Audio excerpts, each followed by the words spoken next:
Hey guys, it's Spartan King again, and I am bringing with you a new Brawl deck as we count down to October 24th for the Arena Brawl event. I am so excited for them to finally add this to Arena.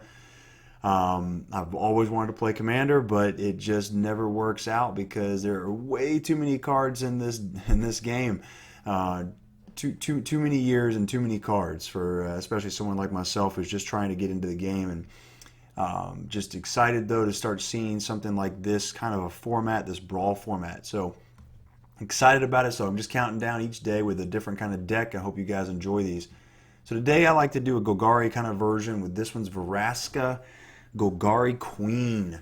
Now if you have not faced off against a Vraska Golgari Queen, you are, you're quite fortunate. The biggest effect for her, so she does three things here. As a planeswalker, she's pretty good, but as a commander, it just keeps coming back, man, and you do not want to see this card come back over and over to plus up. So getting into her effects, you can, for +2, you can sacrifice another permanent. If you do, you gain 1 life and you draw a card. This effect is so good with this deck that it's okay to give up some life on some of these things because you gain that life back and you just keep going. But the thing is that it's a +2. So she starts out with 4. You gain her up +2 only 2 times, and you're already ready for her big emblem effect, which is a game winner, and that's why why she's so good for this deck. So -3, destroy any target non-land permanent, any non-land permanent with converted mana cost 3 or less. That 3 or less cost, that kind of catches you a lot of times with her effect, but realistically you're not even going for that. You're just skipping over that effect most of the time in the game because all you want to do is you want to get to that -9 emblem. Whenever a creature you control deals combat damage to a player, that player just loses the game. Any combat damage to a player. So once you get this emblem on a field, it is an all-out race to just get 1 single point of damage. I don't care if you're a life gain deck and you have 40 life on the board. 1 damage to your life instantly wins this person the game. So really good card. That's why I want to try to build a deck around her as a Brawl commander. And so here we go. Let's try to see if we can make this deck work. So first and foremost, Cauldron Familiar. If you haven't run into Cauldron Familiar Witch's Oven combo, you will see it in Standard. I guarantee it. Sometime it will pop up because this effect right here, it cycles. It creates kind of a little cyclical effect here. You get Cauldron Familiar. When he comes in the field, each opponent loses 1 life and you gain a life. Again, you're not so worried about losing life on this one because you just keep gaining life for small amounts, obviously. But here's the thing, the trick with it. When he comes in, he activates his effect. You sacrifice a food and return Cauldron Familiar back from the graveyard to the battlefield. So you use Witch's Oven to sacrifice a creature, Cauldron Familiar, and then bring Cauldron Familiar back to play him again, activating and create another toner. So it just keeps cycling. Cauldron Familiar, Witch's Oven, Cauldron Familiar, Witch's Oven. And you just do extra damage, 1 damage to them, gain 1 life to you. Damage 1 to them, and it just keeps going. So really good combo, really good effects. That's why I put them in this deck. Foulmire Knight with Death Touch ability, really solid. And you draw a card, you lose 1 life. Don't care about losing life when I gain life each turn, whenever I'm sacrificing something with her. Gutterbones, go ahead and sacrifice a Gutterbones because you can bring him back. Sacrifice, bring back again. Sacrifice, bring back again. Gutterbones, solid. Kaya's Ghostform. I don't know why this card realistically hasn't seen as much play as it has. I don't see it often enough, and it's such a good card. Enchant a creature or a planeswalker you control. So put this on your Vraska Golgari. When she dies, she comes right back. Enchanted permanent dies or is put into exile, return that card to the battlefield under your control. I keep seeing, I don't see it being used enough, but with the more powerful cards you have out there, I'd love to attach this on to something like maybe, say, you guys know how I like about Questing Beast. Why not? So I've got one in here. I think because for a 1 cost, it just seems overpowered for a 1 cost. Put it on any creature you want.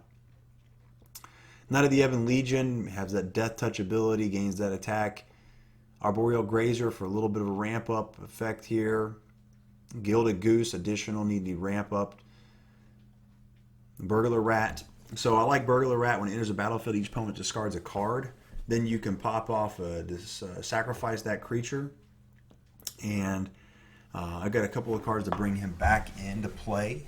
Finality, and a few others. And so I like to be able to recycle him over and over again. Dreadhorde Invasion, actually a really good card with this deck because Vraska Golgari Queen's effect is to sacrifice another permanent.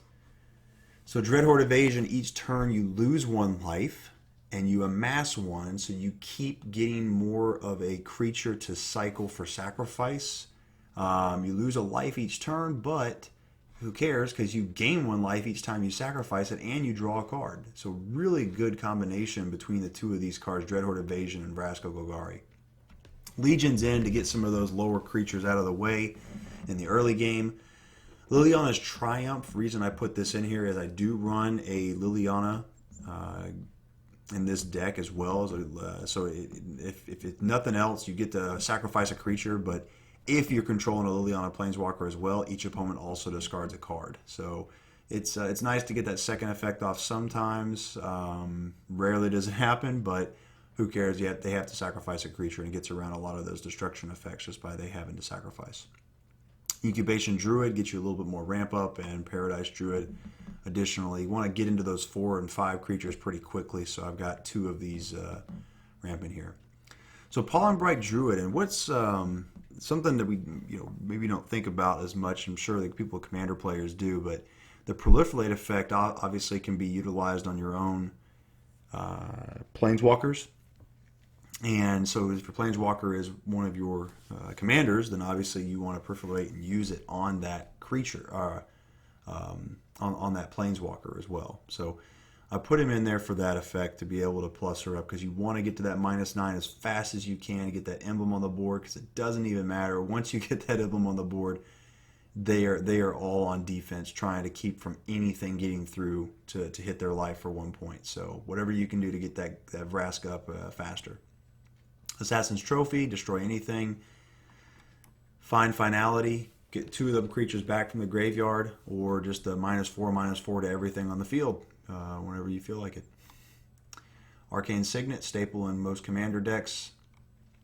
Murderous Rider, get that life gain ability back too, and destroy a creature or planeswalker. Plaguecrafter for sacrifice ability for them. District Guide, get that land card or gate card, put it in your hand, get a little more sorting through some of those lands you need. Evolution Sage, again, whenever a land enters the battlefield under your control, proliferates. I cannot say that word. Proliferate. Blah, blah, blah, blah. But that's all, folks. All right, so proliferate, basically, each time you place a land, Evolution Sage puts a counter on Vraska. If both of these cards are on the field, put a land down, counter on Vraska. Land down, counter on Vraska. And it's just another way to get you up to that -9 effect as fast as you can for this, because that is realistically what you're going for with Vraska. Thrashing Brontodon, get rid of those enchantments and artifacts you can't handle. Rankel, Master of Pranks, haste, flying. Just he's an iffy kind of card though. I mean, I've played him a few times, and each player loses 1 life and draws a card is probably the most important one you're going to get out of this guy for this deck. You want to lose that life because it doesn't matter. Gain it back, draw a card. You draw a card. It just keeps things moving forward. It's a really good card for that synergy of keeping things moving forward and drawing. Questing Beast, because why not? Vivien, Arkbow, Ranger, Death Sprout, and destroy target creature. Get your land for that basic land. Put it onto the battlefield tapped. Most people forget that second effect. It's really good.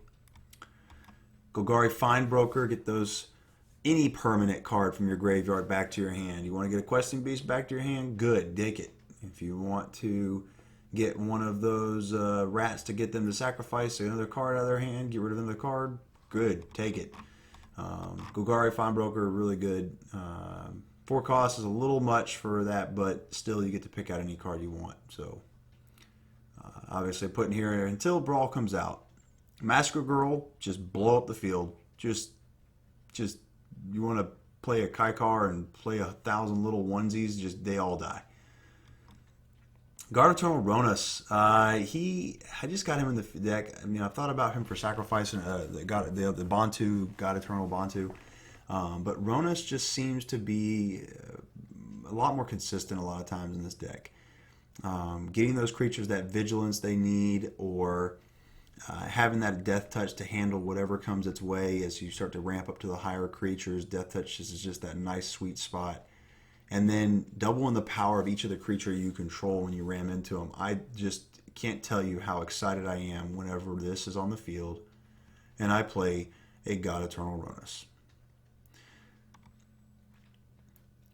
Nissa Who shakes the world to get that double forest ability to keep things moving forward.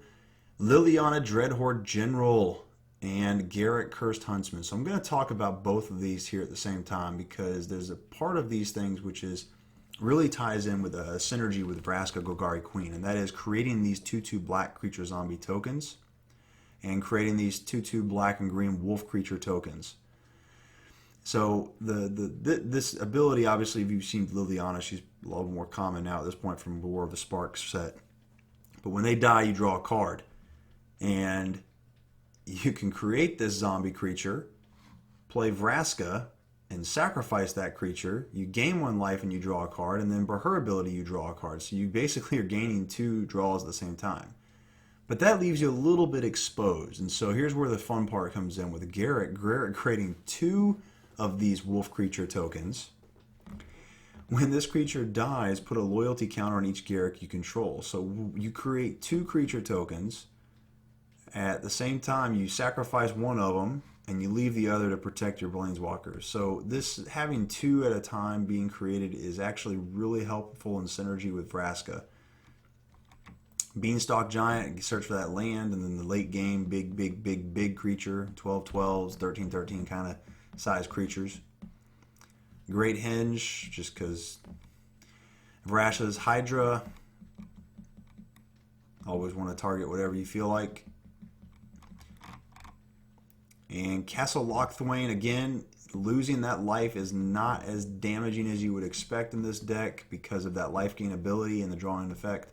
A couple swamps, a couple forests, Golgari Guildgate, Overgrown Tomb, Temple, Command Tower staple, and Fabled Passage staple. I hope you guys enjoy this. I am looking forward to playing this deck in the Brawl format coming up. I think it's October 20th, 4th. And real excited, guys, so hope you enjoy this Brawl format as much as I am. I've already played a few decks and a few games local and stuff, so it's just been I've just loved everything about it so far. So I hope you guys enjoy it too.